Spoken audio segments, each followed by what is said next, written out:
بسم اللہ الرحمن الرحیم۔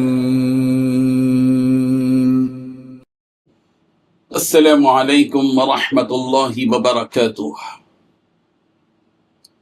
الحمد للہ وکفی وسلام علی عبادہ الذین اصطفی، اما بعد۔ حاضرین و ناظرین، یہ درس قرآن نمبر 130 ہے اور آج سورۃ البقرہ کی 3 آیتوں کی تلاوت و تشکیل آئے گی۔ آیت نمبر 155، 156 اور 157۔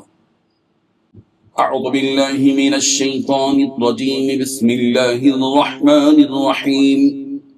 وَلَنَبْلُوَنَّكُمْ بِشَيْءٍ مِّنَ الْخَوْفِ وَالْجُوعِ وَنَقْصٍ مِّنَ الْأَمْوَالِ وَالْأَنفُسِ وَالثَّمَرَاتِ وَبَشِّرِ الصَّابِرِينَ الذين إذا أصابتهم مصيبة قالوا إنا لله وإنا إليه راجعون أولئك عليهم صلوات من ربهم ورحمة وأولئك هم المهتدون۔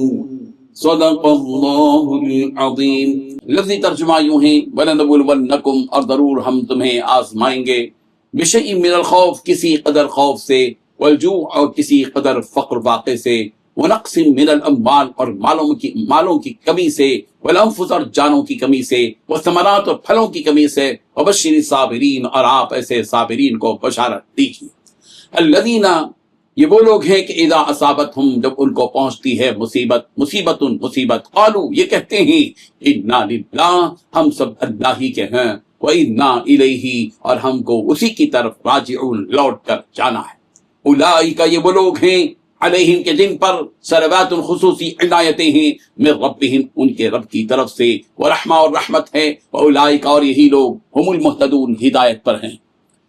ترجمہ یوں ہے، ہم تمہیں ضرور آزمائیں گے کچھ خوف سے، اور کبھی بھوک سے، اور کبھی مال و جان اور پھلوں میں کمی کر کے، اور جو لوگ ایسے حالات میں صبر سے کام لے ان کو خوشخبری سنا دو۔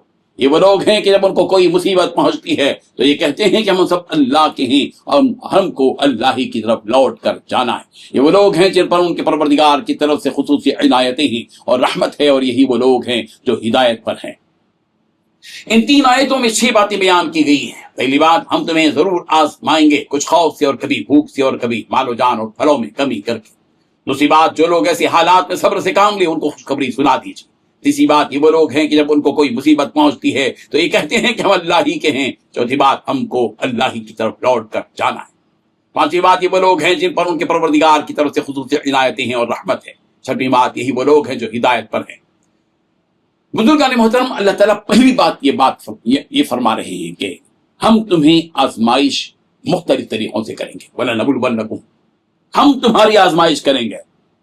کیسے آزمائش کریں گے؟ کن صورتوں میں آزمائش کریں گے؟ کبھی خوف سے، کبھی فقر و فاقے سے، کبھی مال اور جان اور پھلوں میں کمی کے ذریعے۔ مسلمانوں سے یہ بات ایک ایسے وقت میں کہی گئی جبکہ مسلمانوں کو اپنے دین پر عمل کرنے اور اس دین کی تبلیغ کرنے میں دشمنوں کی طرف سے مختلف قسم کی رکاوٹیں پیش آ رہی تھی۔ اس زمانے میں جنگوں کا بھی سلسلہ جاری تھا، جس کی وجہ سے بہت سی سختیاں برداشت کرنی پڑ رہی تھی۔ ان جنگوں کے نتیجے میں مسلمانوں کو یہ منظر بھی دیکھنا پڑ رہا تھا کہ ان کے دوست اور رشتہ دار شہید ہو رہے ہیں۔ ایسے ماحول میں مسلمانوں کو اس حقیقت سے باخبر کیا جا رہا ہے کہ دیکھو، ہم تمہاری مختلف شکلوں میں آزمائش کریں گے۔ خوف کے ماحول میں تمہاری آزمائش ہوگی، بھوک، افلاس اور فقر و فاقے کی شکل میں تمہاری آزمائش ہوگی، کبھی مال میں کمی تو کبھی جان میں کمی، کبھی پھلوں میں کمی۔ حادثات اس قسم کے پیش آتے رہیں گے۔ ان تمام حالات میں مسلمانوں کی نجات اور کامیابی ایک ہی صورت ہے کہ وہ صبر کا دامن تھامے رہیں۔ ان دنوں بزرگان محترم، ہندوستانی بھائیوں، ہمارے ملک بھارت میں بھی مسلمانوں پر NRC، NPR اور CAA، طلاق، حجاب، اور پھر وقف ترمیمی بل، اور پھر یہ موب لنچنگ، یہ بلڈوزر والی معاملات، ان تمام چیزوں کے ذریعے خوف کا ماحول ہندوستانی مسلمانوں پر چھا رہا ہے۔ اسلام اور مسلمانوں کے خلاف روزانہ کوئی نہ کوئی ناموافق باتیں سامنے آ رہی ہیں۔ سوشل میڈیا بھرا ہوا ہے، اخبارات کی سرخیاں بھری ہوئی ہیں، ہر دن گویا نیا اور تازہ زخم پہنچ رہا ہے۔ یہ خوف بھی ہم بھارتی مسلمانوں پر ایک آزمائش، ایسے موقع پر آفاقی فارمولا یہی پیش کیا جا رہا ہے کہ ہم ایک طرف صبر و برداشت کے ساتھ اس چیلنج کا مقابلہ کریں اور دوسری جانب رجوع اللہ کے طور پر نماز کو قائم رکھیں، فرض و واجب نمازوں کے علاوہ تہجد، ابابین، اشراق جیسی نمازوں کا اہتمام کریں، پروردگار کی طرف رجوع ہوں اور اپنی مصیبت پروردگار کو بیان کریں۔ ان لوگوں کو خوشخبری دینے کا حکم اپنے نبی کو اللہ تعالیٰ نے دیا جو آزمائش کی ان گھڑیوں میں صبر سے کام لیتے ہیں اور برداشت کرتے ہیں، کہ مبشر صابرین کے صبر کرنے والوں کو خوشخبری دیجیے۔ صبر کرنے والوں کی زبانوں پر مصیبت کی ان کٹھن گھڑیوں میں یہ پیارے اور محبوب الفاظ ہوتے ہیں جو دل کی گہرائی سے اپنے رب کی محبت اور تعلق کے ساتھ زبان سے نکلتے ہیں کہ انا للہ و انا الیہ راجعون، ہم سب اللہ کے ہیں اور ہم سب کو اللہ ہی کی طرف لوٹ کر جانا ہے۔ کس کو یہاں ہمیشہ رہنا ہے؟ کس کو ہمیشہ رہنا ہے؟ صبر و تحمل اور برداشت کا صلہ ان صابرین کو ملے گا کہ اللہ تبارک و تعالیٰ کی خصوصی عنایتیں انہیں ملیں گی اور ان پر اللہ کی رحمت بھی ہوگی، اور ان کے حق میں ربانی فیصلہ یہ ہوگا کہ یہی لوگ ہدایت پر ہیں۔ یہ مہر لگا دی جاتی ہے کہ یہ وہ لوگ ہیں جن پر پروردگار کی رحمت بھی ہے، یہ وہ لوگ ہیں جو ہدایت یافتہ ہیں، یہ گمراہ نہیں ہیں۔ اللہ تبارک و تعالیٰ ہم سب کو ان آیات کو سمجھنے کی توفیق عطا فرمائے، آمین۔ وآخر دعوانا ان الحمد للہ رب العالمین۔ ڈیلی درس قرآن کو سبسکرائب کیجئے، اپنے تاثرات اور مشورے ارسال کیجئے اور متعلقین کے گروپ بنا کر انہیں روزانہ درس قرآن بھیجیں اور اجر ثواب پائیں۔